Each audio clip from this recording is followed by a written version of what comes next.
Hey, I hope you don't find the money strapped to my thigh.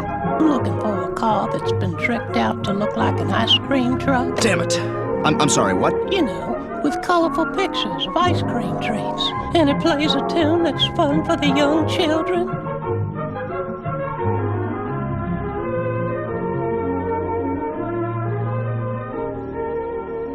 I'm Lieutenant Williams, a police officer attached to the Juvenile Division. I'm on my way to Monroe Junior High School to talk to a group of young people. That looks innocent enough, doesn't it? Lots of young people hitchhike. Seems like a good way to get from one place to another.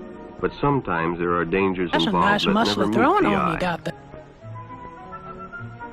Let's take the case of Jimmy Barnes. Jimmy played baseball all afternoon and Holy he moly, didn't feel like it walking must home, be so my he decided to birthday. thumb a Come ride. on, Herbert, rope this calf. Would $600 a week change your mind?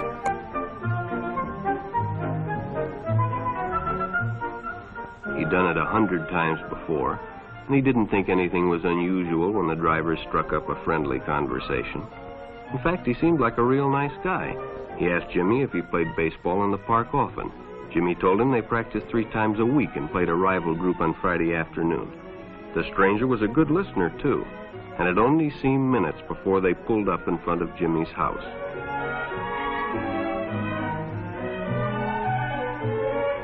When Jimmy got out, the stranger gave him a friendly pat. Then he told him he'd see him again, as he always drove by the park on his way home. Now I want more.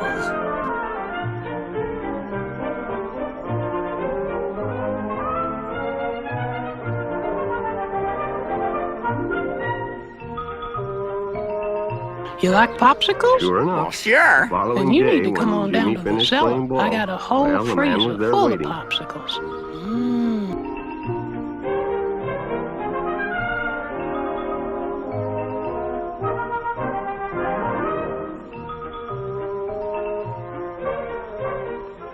They stopped at a drive-in, and the stranger treated him to a Coke.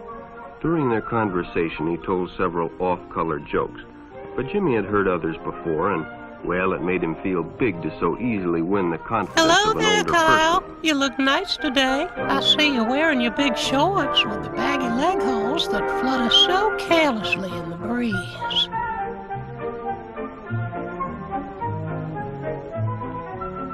The following Saturday, they went fishing together. By now, they were using first names.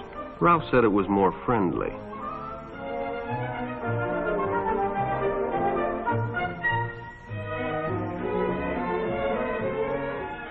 Jimmy hadn't enjoyed himself so much in a long time. Then during lunch, Ralph showed him some pornographic pictures. Jimmy knew he shouldn't be interested, but, well, he was curious.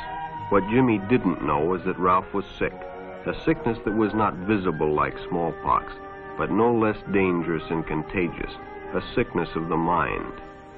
You see, Ralph was a homosexual, a person who demands an intimate relationship with members of their own sex. But by now, Jimmy felt a fondness for Ralph, and they continued to go places together. Ralph was generous and took Jimmy many interesting places and did many nice things for him. I want to lay Bought down a few presents ground and rules. even gave him money. No cussing, But clean your payments were plates, expected and in only return. a half hour of radio, You see, and then Jimmy it's off hadn't to bed. recognized Well, Ralph's that approach sucks. soon enough. And don't When Ralph first asked Jimmy to go fishing alone, he should have discussed it with his parents or teacher.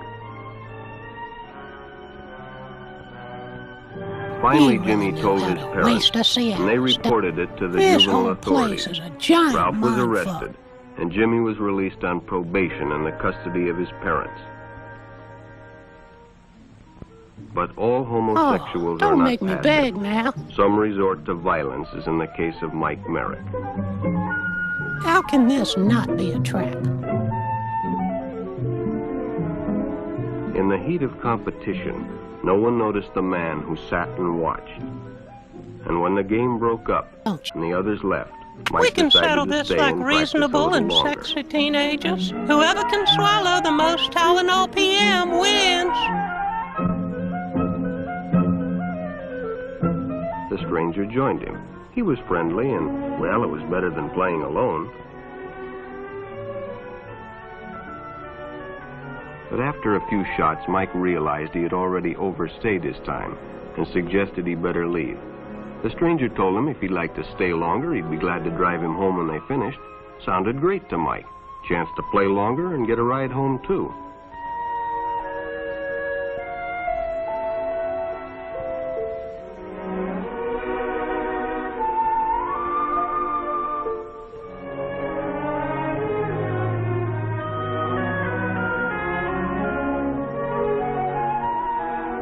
When they finished, the stranger told him he'd make a fine player someday if he got lots of practice. The companionship, the praise, the friendly attitude dispelled any misgivings Mike might have had about going with a stranger. He probably never realized until too late that he was riding Don't in you the shadow mouth off of death. to me or I'm gonna slap you right in your penis. Mike Merrick traded his life for a newspaper headline.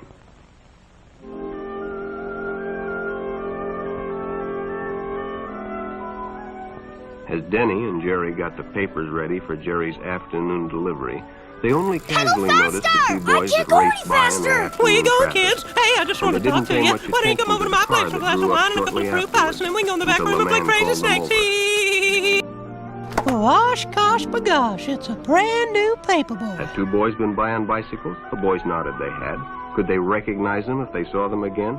Well, Denny guessed he could. Then hop in, the man said. Those are stolen bikes. Whoa, Without giving it easy another there, thought, Denny Spencer. got in the car Now and behave sped away. yourself and there'll Jerry be a withered watched. carrot He'd for you been told later. many times, if a friend got in a car with a stranger, to write down the license number. It didn't seem to apply, but, well, fortunately, he marked it down.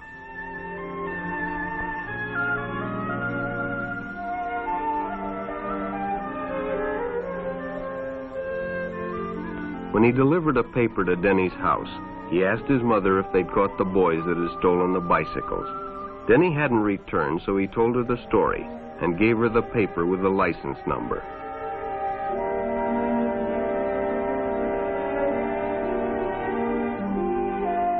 Being a careful parent, she decided to call the police. Jerry supplied the necessary information, and the stranger's car was quickly spotted.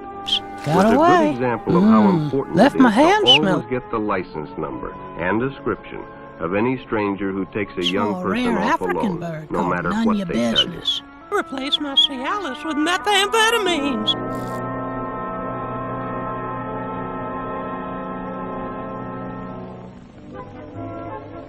Public restrooms can often be a hangout for the homosexual. Bobby and his friends hadn't noticed the man who had been in the restroom when they changed. And as it was late, he suggested they take the shortcut under the pier, but the others preferred to take the more traveled way home.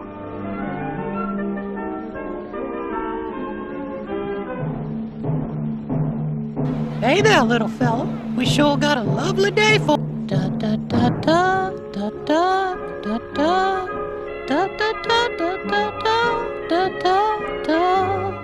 When Bobby recognized the stranger as the man in the restroom, the shortcut under the pier didn't seem like a good idea at all. Get your fat ass back here.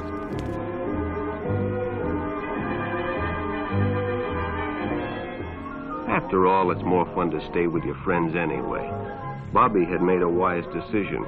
It may have saved his life. The decision is always yours, and your whole future may depend on making the right one.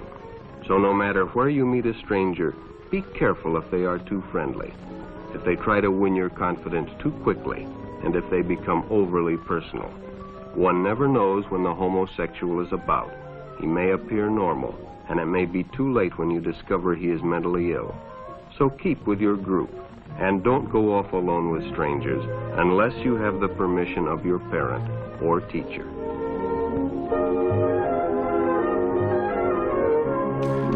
I am Herbert! I am Herbert! I am Herbert! Behave, or I'm gonna have to drop those shorts and paddle your bare bums, which is perfectly acceptable in these times, even encouraged. Oh, these wonderful times!